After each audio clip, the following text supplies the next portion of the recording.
Hello, this is TouchiHakufu, and today I am bringing you a replay of Siege of Hope using a pure nature deck. These are the cards that you will be seeing in this replay. Shaman, windweavers, blue affinity Amazon, snaring roots, hurricane. I am sorry for the lag, my RAM isn't very good, but I think it's good enough for the video. Surge of light, perhaps gets this very laggy. Burrower, green affinity spirit hunters, which weren't a major role or anything, just filler. Healing well, breeding grounds, living tower, curse of ink, creeping paralysis, drones, deep cow worm, mindweaver, green affinity equilibrium, colossus, giant worm, and regrowth. So with no further ado, let's watch the replay.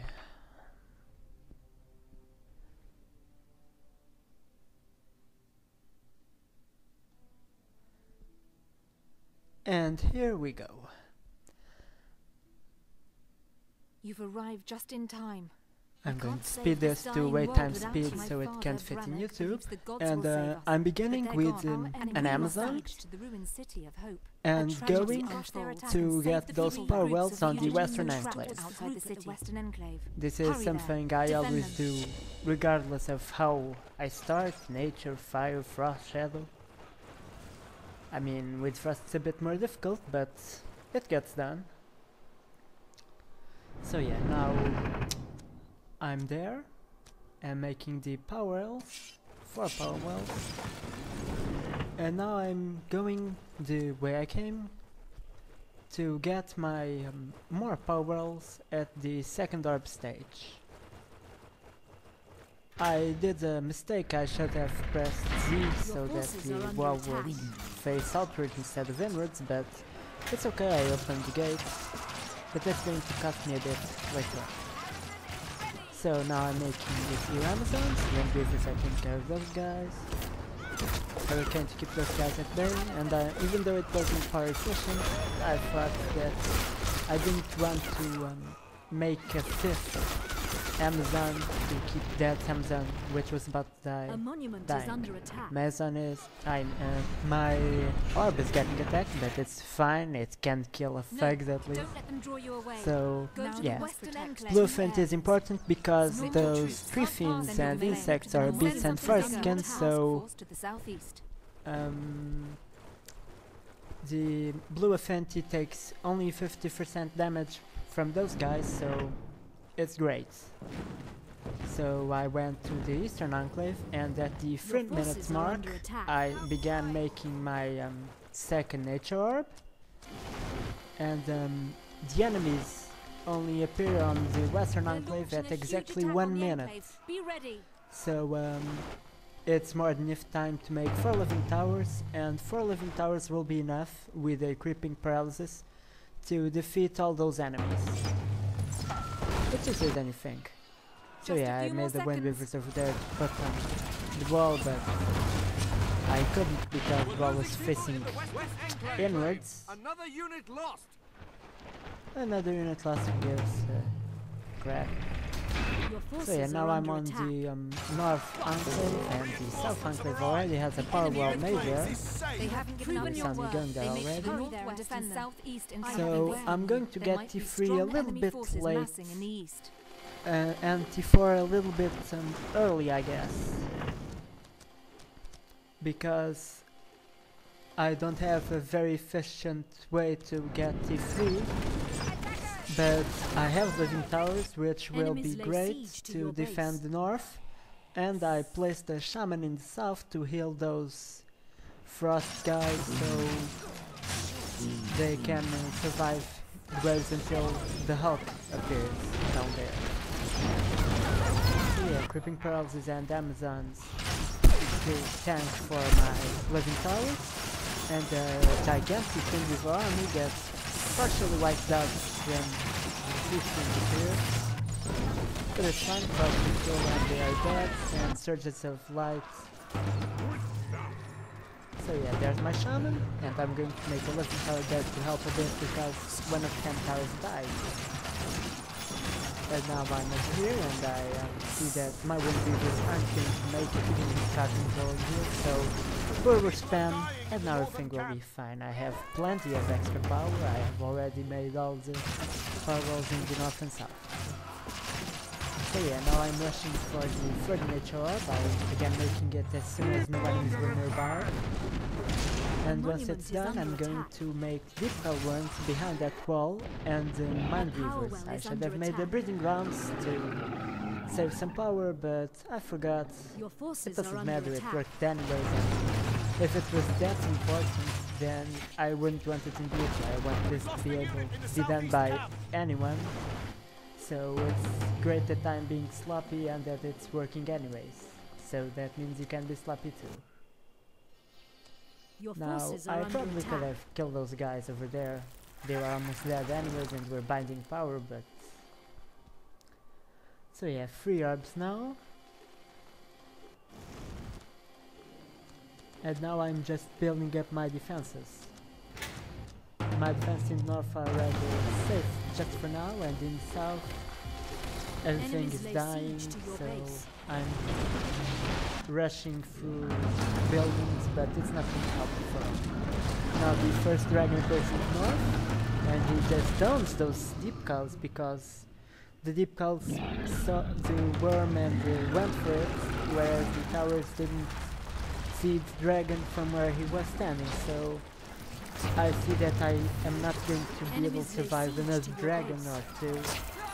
So yeah, unless I were to use Mindweaver's ability, but your Mindweavers may not be at level 3, so I decided not to use the Mind Control ability, which would have let me defend the just T3 instead of T4.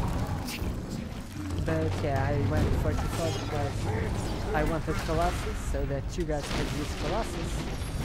And one important thing is, sometimes the dragon's anti-magic aura isn't working, but even when it's working, as you will see soon, you can still use regrowth if you use it in the middle of the Twilight Dragon.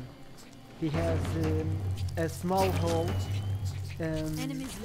exactly where his center is, where you can use spells. I usually use that to my advantage by casting Inferno. But this is Nature side, and at Inferno I'm using regrowth there because it has a great range.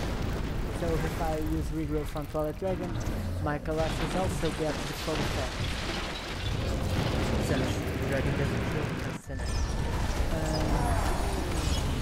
This dragon still didn't have an anti-magic aura, but exactly where I used it right now is just that second, that moment, he already had an anti-magic aura again.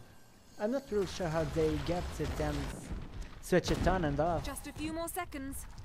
I guess it's like Stone King Razor Shards, who are like fire starters. Sometimes they are melee, sometimes they are...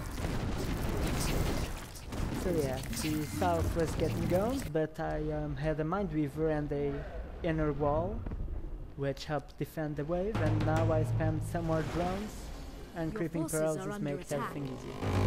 I already have C4, so I can help with the regrowth. Now, so yeah, those drones and creeping paralysis. The Colossus are just owning the last dragon. And I am reinforcing middle with Mindweavers because they can, well, they knock back the bugs. So you see, they do a great job in this part. And the deep calls can attack from range, and the worms are also very helpful. Because those bombards will just wipe everything in the middle out. They already killed the drones, but that was before I had Mindweavers. Your forces are under attack. So the drones kinda went in a little. Now I want to attack from the top left to the boss area. I could have just done a dragon army, but that didn't seem to work as well as I wanted to.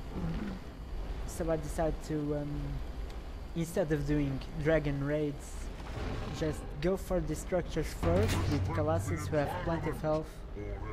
It probably would have been better if I just had killed the enemies, maybe they wouldn't have respawned fast enough. But I decided to play it safe, take a little more and kill the spawns. I probably could have done this a lot quicker if I had just gone for the boss right now. That didn't even occur to me at the moment. I haven't used cave hunters yet, so you could easily replace them for something like killing guard or the other offensive equilibrium and just gone for the boss and finish the map just now. That was the question, so better to do this in a not so efficient way. So yeah, the difficult parts have already been done. I will explain first a summary of how to do it with nature. Amazon for those wells at Western Enclave. Your forces are under then attack. make T2 as you are on the South Enclave.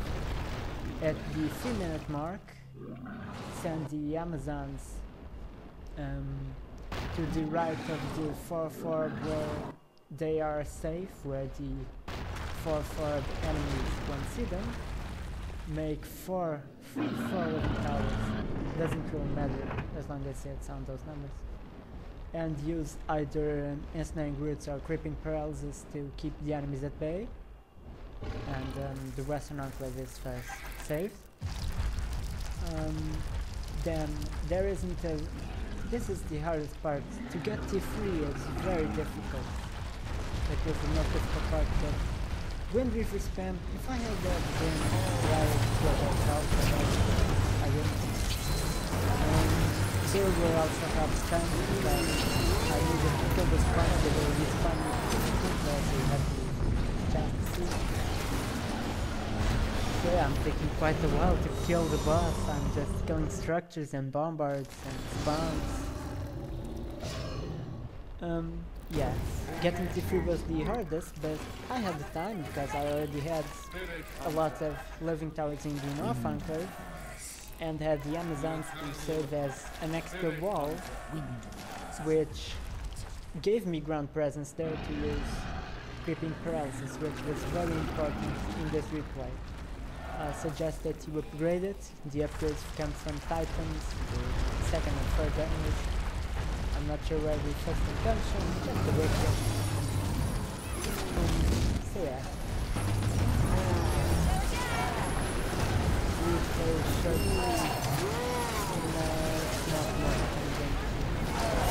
I know that 2 buildings before. So now we are just seeing me finish this one. As for T3, Mindweaver is quite a great tower. You can use mind control if it's fully upgraded on those hulks. Even if it's not going to be used for mind control, it's comparable to the Tower of Flames, I guess. It's very strong first. It can knock back M units, so it's great when the boss appears and those bugs start spawning. That line of endless bugs, like 7, 8, 9, and it's pretty frequent. So yeah, now I'm going to finish the map. Deep cobblestone behind walls was useful for 2, I guess it was only 2 waves, but 2 waves were important. And it was very important to take the 4-4 because it needed to be ranged, it needed to be powerful, and it needed to have siege. Deep cobblestone fills all those roles. It went straight for the 4-4, which I worked in making even before all the enemies were. And one's very important to so yeah, if I had 4-4, I didn't have problems with the second and the other dragons. The first dragon killed those deep calls. I wasn't expecting the Mindweavers not to have enough range. I mean, they have less range than the deep calls, but that happened to be true. And yeah, this was the replay, and I hope you find it helpful. So see you next time, and good luck.